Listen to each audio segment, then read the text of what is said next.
All right, folks, got us a 2014 Jeep Patriot. Probably the big 2.4, I'm guessing.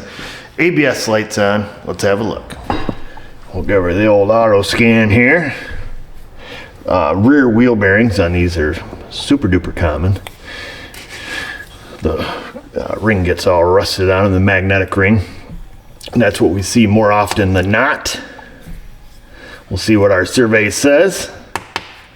So far, just 2 codes. Ooh, 3 codes. That's it. We're gonna go to the report. Survey says lost communication with the dynamics sensor. Hood jar and pit circuit high. That's because the hood's. Well, I thought the hood was open. Never mind. It's not open. And low tire pressure storage. So that's interesting. Let's have a look at what it takes to communicate with its dynamic sensor. So this brings up the age-old question of what the world? What the world is a dynamic sensor? To give you a better description of what it is, I needed to get a description myself. So we just looked in service data. I assumed it had to do with the yaw and pitch of the vehicle. And indeed it does. Electronic stability control, it states. So the ESC is the acronym they use, which uses hydraulic brake assist, traction control, electronic roll mitigation, brake lock differentials is standard on all vehicles, and brake lock differentials. So that's where it's going to, apply the brake on one side to get the other wheel to spin. So it's, like Toyota's limited slip. It's kind of a joke, but it does work. ESC aids the driver in maintaining vehicle directional stability. ESC, so your electronic stability control, will do whatever can be done within the limits of available traction to keep your car on course. That's a good sales pitch. Let's see. ESC uses ABS with traction control along with the following components to operate, which are your dynamic sensor and your steering angle sensor. So it's going to take in a lot of inputs, and then it goes on to say that the dynamic sensor is mounted under the center console, which is near the center of gravity of the car, for effective sensing. Refer to sensor dynamics description. Steering angle sensors in the column.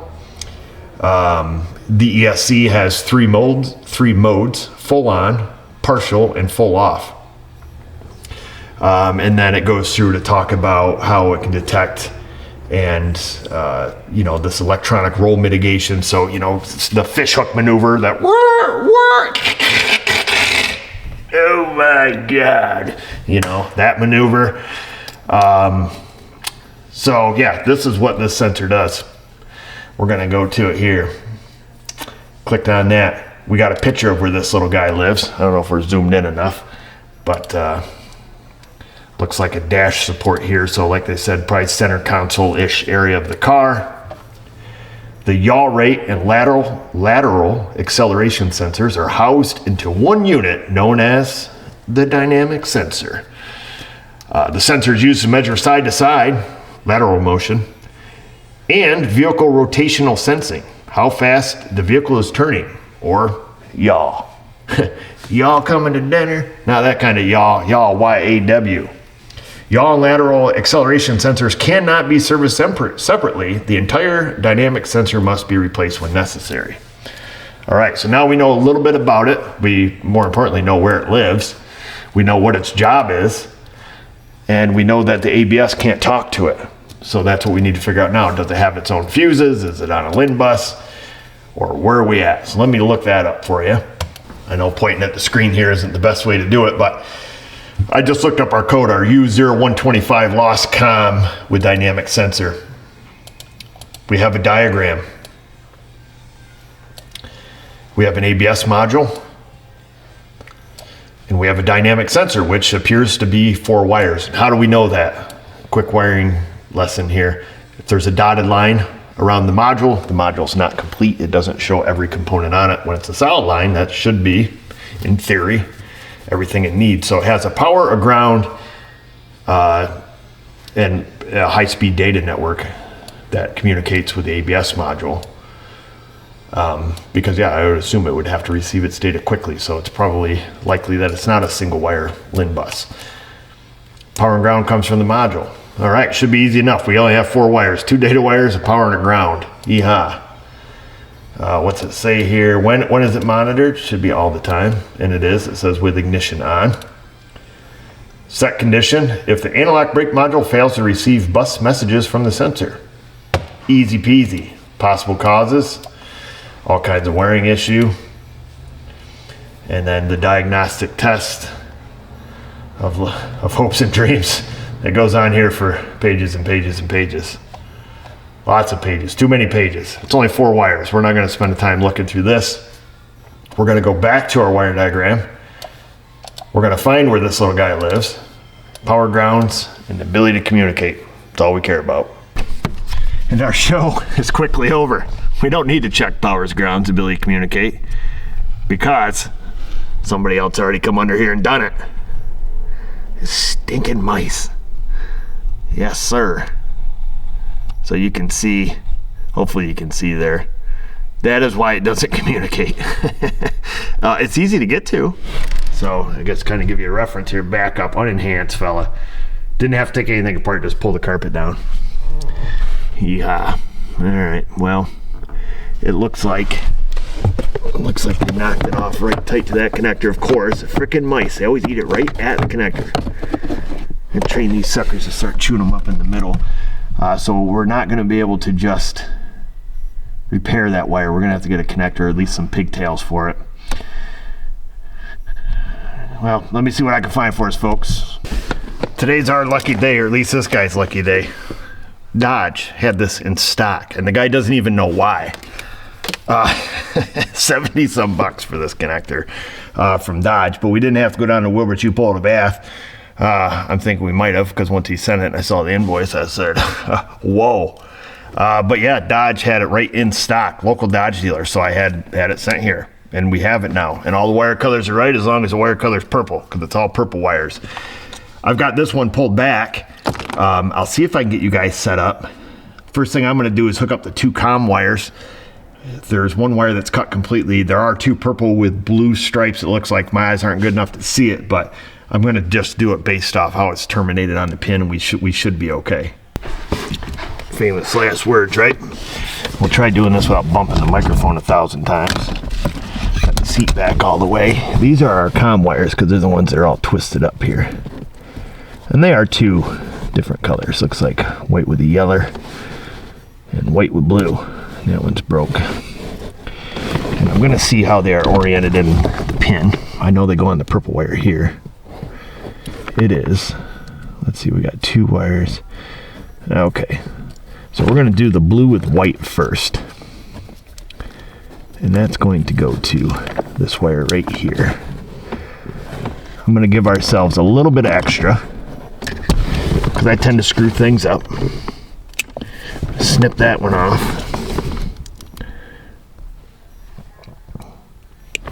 Strip that one back. We're going to use the infamous, the most hated connector on the SMA channel, the crimp and seal. Dun dun dun. That's it. Haters gonna hate. Crimp it with your non-insulated portion of your pliers. Give it a little tug. And then I'm going to come up in here. We're going to do the same thing.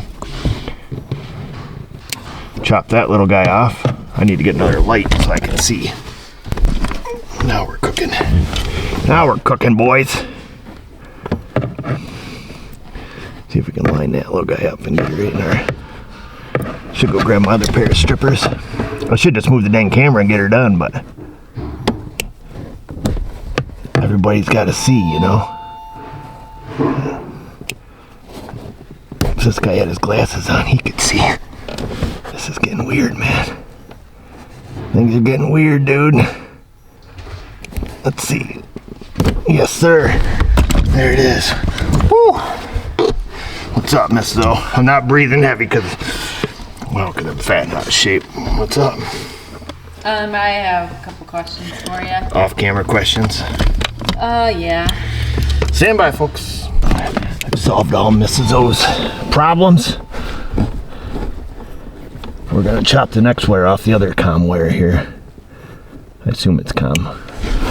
That's the white with yellow or yellow with white. Whichever, however you look at it. See if we can't line that up. Give that a little pull. Now this one, goes into the wire that I already cut. So I already trimmed this one when I was talking to the very lovely Mrs. O. Man, between the frickin' dinger and the phone. You ever wonder how you get anything done? I do sometimes. Sometimes I like working after 5. It's not after 5 right now, but sometimes I like it after 5. No phone, no people, no employees, no problems. Well, there's still problems. They're just different problems.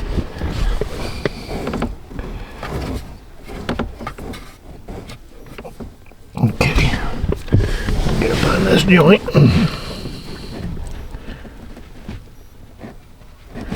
Baby, guide me in. Where are you?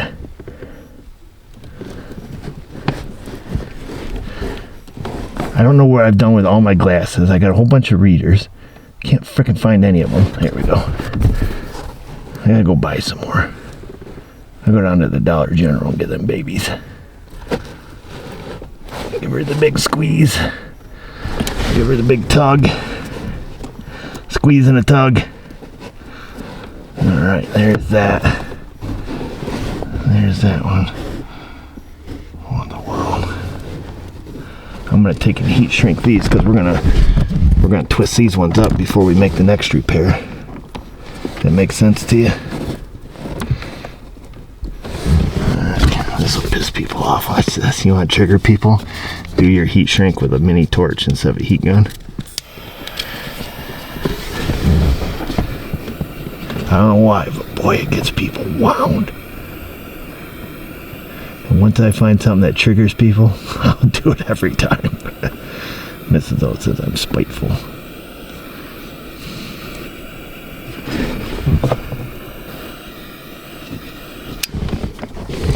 There it is. We'll let them babies cool off. You guys let your keyboards cool off. And then we'll carry on. And bother showing you guys hooking up the last two. Not that you're not important, but they look just like the first two. Prior to doing these, I'm still letting this cool down. I did twist up our network wires there with the required number of twists per inch, whatever that may be. I didn't look it up, but we put a lot of them in there. As soon as this cools down, before we tape it up, we're going to plug it in. Which, I don't know. I think I'm going to take a chance, because this thing was a piss pot to get unplugged. I actually broke the other connector getting it off, because you're supposed to push down this little tab right here. You push it down, and it lifts up the finger on the other side, which is right there. And when I pushed it down, of course, naturally it broke. It broke the center out of it on the old one here. So then I had to give it the classic reach around with a pick, come around this side and just lift up on the tab, in which case it came undone. I'm pretty confident that phone, I tell you what, I have no idea where we left off. I think I went to answer my phone and it's been about an hour. I think we needed to tape it up. A little chaotic today for some odd reason. I think we were going to plug it in, and then, against better judgment, decided not to. But I really feel like I should. Yeah, I think we should. I'll worry about getting it unplugged. We'll put a little bit of, just put a couple wraps of tape on it here, just to kind of keep it where it's got to be. We'll plug it in. We'll see if the ABS valve or the ABS module is happy. We cannot talk to the dynamic sensor by itself, you know, like on the scan tool. But our code should go from active to stored if the ABS valve can talk to it and is happy. And then I'm going to have to look to see if there's any sort of, well, there shouldn't be any sort of calibration that has to be done. We've never removed the sensor or anything like that. We just repaired the wiring for it. Okay. So I'm going to reach around and plug this little guy in. It's kind of snug up in here. Power this baby back on. She's plugged back in. Let's go over here. We'll go into the ABS. So there, it's active last time we scanned it.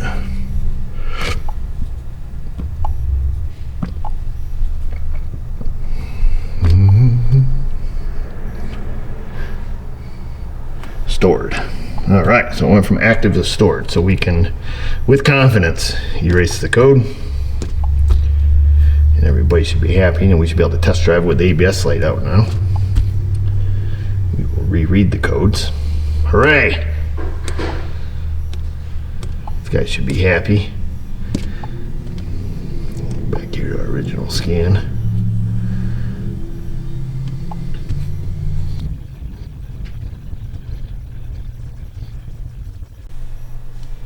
There it is. So that's all cleared out. Just the hooded jar one there and the low tire pressure. And I guess that's it. It's kind of interesting. I know on other topology maps here with Autel, particularly on the GMs, like if there's another module that a different, module like on the high spot, and I can't see, I guess it would be on Chrysler. If that talks to a different module, or like if it's on the GM high speed, it'll have a little message here and say like LAN, or it'll show the other module next to it with that little data network. So anyhow, just kind of something I was thinking about. All right, I tell you what, that phone is about to get some flying lessons. Everybody just needs to calm down here. I was going to say, I was going to show you, I think I did show you. I just went ahead and taped it up, ran it back through there, put the wiring clip back there where it is from the factory, and then we're going to put the guy's carpet back and the little hush panel here, but you can see evidence of Mises. This dude's going to have some issues. Got to get your mouse problem under control. They will destroy a car, literally. It doesn't have the mouse funk in here, although I can't smell the funk very well anymore. Oddly enough, weird thing to lose your smell to. When I got the Rona back in 21, when I lost my taste and smell, which sucked, when I got it back, there's a few things that I can't decipher anymore. And one of them is mouse piss, which I guess is kind of a blessing, because a lot of cars I work on smell like mouse piss, which is kind of weird too. If I had a mouse in my car, I'd burn it. I literally would not keep it. So I can't really smell that stuff very well anymore, folks. I did ask Mrs. O if this car smelled like mice, and she said no. Hopefully this is an isolated case for this guy. But yeah, like I say, you get mice in your car, oh man, you gotta trap them. Don't poison them, because if the suckers die in your car, then it's a problem. Oh yeah, you can see here, look, I just see more evidence. Look, we'll look right down here. See this? He's eating the mud flap, or the floor mat there. So that's where a mouse ate through the floor mat. Oh, yeah, and there it is up there too. I guess I wasn't that observant before, but he ate the floor mat there. So yeah, the mouse is in here. He's somewheres. Better get him. And why don't you guys get it down there in that comment section? Questions, comments, concerns down there in the comment box. The Insta, the Facebook. You guys know where to find us. At this point, just remember, viewers, if I can do it, you can do it. Thanks for watching.